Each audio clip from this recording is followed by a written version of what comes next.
It's Thursday, February 25th, and the time for your Barbados Today morning news update. Barbados and other Caribbean destinations may need to take a second look at COVID-19 protocols if they are to attract tourists back to their shores. That's the view of some tourism industry experts who urged the region to be proactive and more visible in a bid to woo travelers. Managing Director of Resort Marketing International, Colin Pregler, said, with the recent announcement that the UK market will be opened to travel by mid-March, travel searches had increased tenfold, with airlines starting to see an increase in bookings in some cases. However, he told yesterday's online forum by the Caribbean Tourism Organization, a lot of the business was for short-haul destinations. He said there was still a concern about the travel protocols in the region. And it's a problem that has to go away in one guise or another before we will be able to go back to proper business as normal. Some islands are more welcoming than others, as I'm sure you know. Some countries have got less restrictions. For my market in the UK and Europe, we're long stay. You know, our average is more than 10 nights. So is it worth doing 2 or 3 nights in quarantine? If you're in a luxury hotel and you've got a sea view, perhaps that's not so bad versus freezing cold, miserable UK in February. But if you're only coming for 3 or 4 nights or 5 nights, if you've got to spend 3 nights of that in quarantine, then absolutely that doesn't work.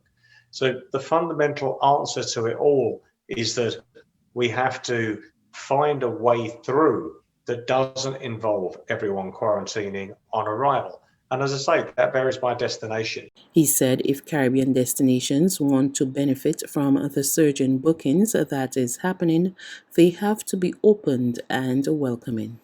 Once you've got a population that's vaccinated, which is what's happening in the American market and the UK market and other markets, once those people are vaccinated, and the other great thing is that all the evidence is pointing towards vaccinated people have an incredibly low transmission rate, because of course that's the great fear.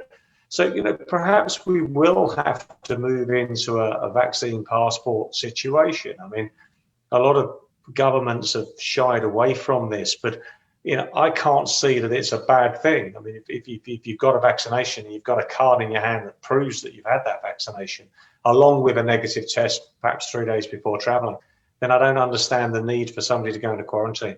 But frankly, that's a question that really needs to be put to the governments of the Caribbean islands and of course the CTO Secretariat as to what work can be done to achieve that. Because otherwise, while we've still got quarantine, we're going to have some serious troubles trying to put volume into these islands. While government struggles to deal with the COVID-19 pandemic, it still has a responsibility to ensure that other matters of national importance are also addressed. That's according to Minister of Tourism and International Transport, Senator Lisa Cummins, who acknowledged that while controlling the spread of COVID-19 was first and foremost on government's agenda, it could not be its only goal.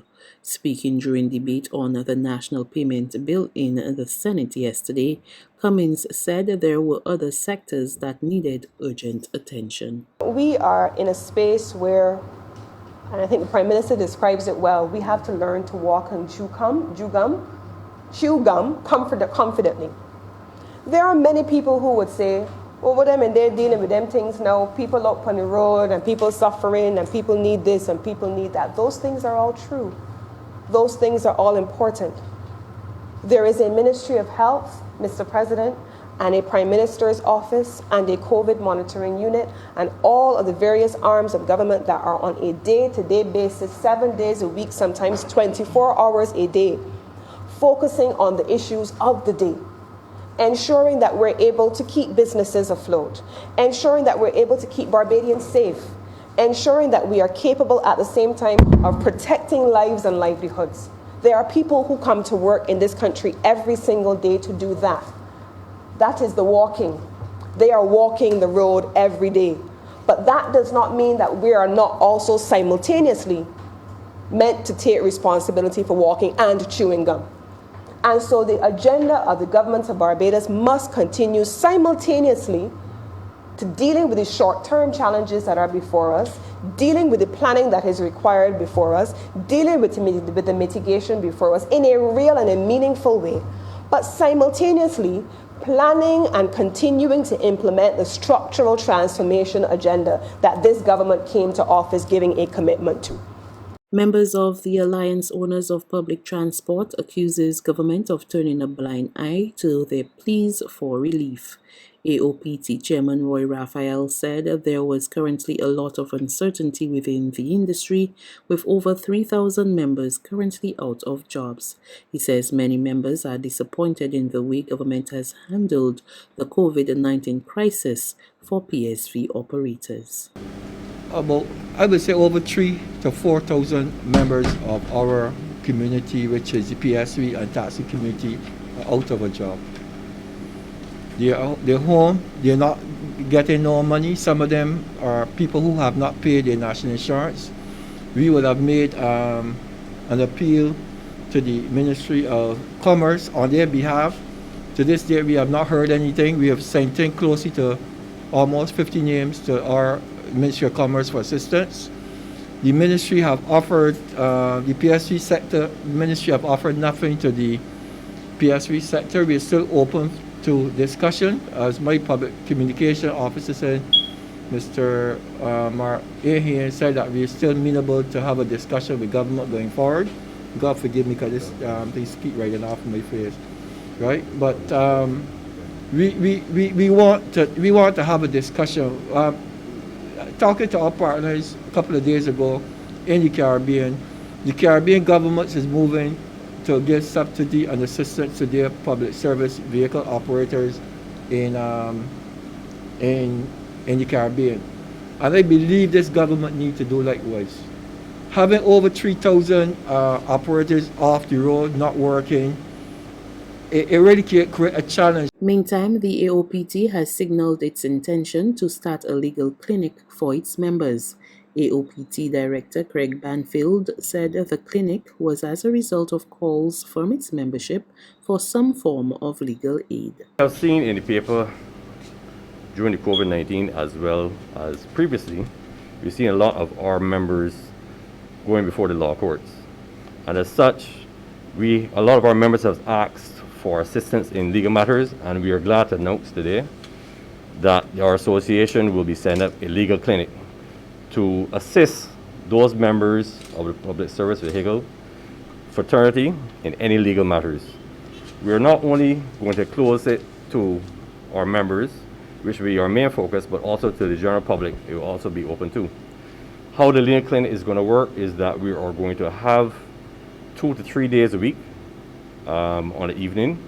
We will have a various amount of lawyers who are well versed in all areas of law, and they have volunteered their services during this time period to take legal questions and any queries that they feel, that anyone feels that they need at this particular point in time. As such, if a legal representation in court is needed, we also are willing to go that extra step. But before that happens, we want to try to rectify and solve all matters as soon as relevant as possible. There's regional and international news after this short break.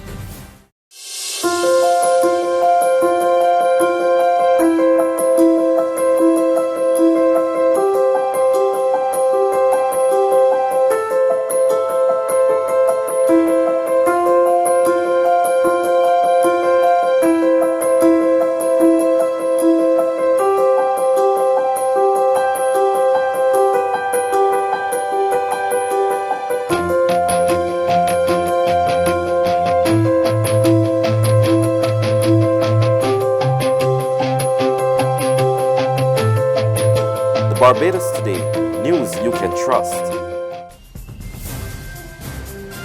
To news from the region, Barbados' donation to Belize of 1,000 doses of the Oxford AstraZeneca vaccine arrived in that country yesterday.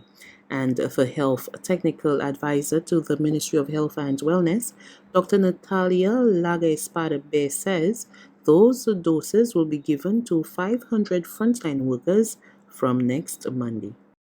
We have a total of 5,000 healthcare workers, public and private sector, And we definitely will start with the first target group, which is the healthcare workers.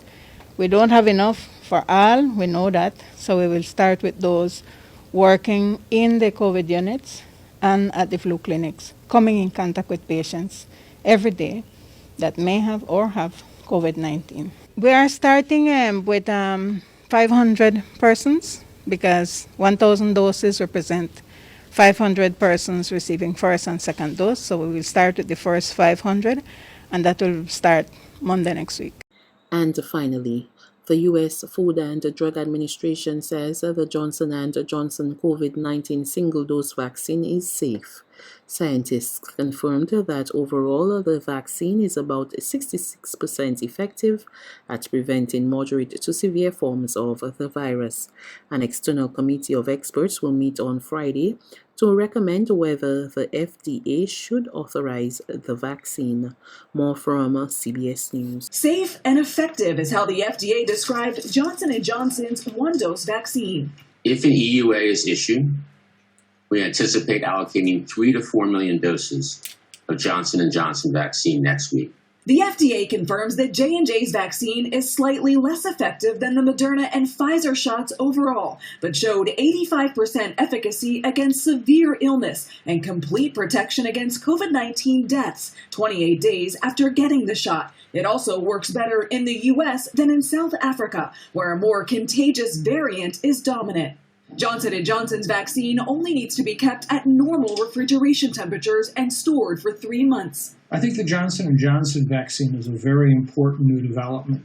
It does show very, very good protection against serious illness, hospitalization, and deaths. That's news. But for the very latest, visit us at www.barbadostoday.bb. You can also subscribe to our e-paper, email updates, or like us on Facebook, and sign up for our breaking news alerts via WhatsApp.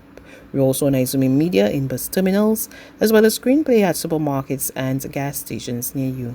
And you can also hear us on Mix 96.9 FM and Capital Media HD 99.3 FM.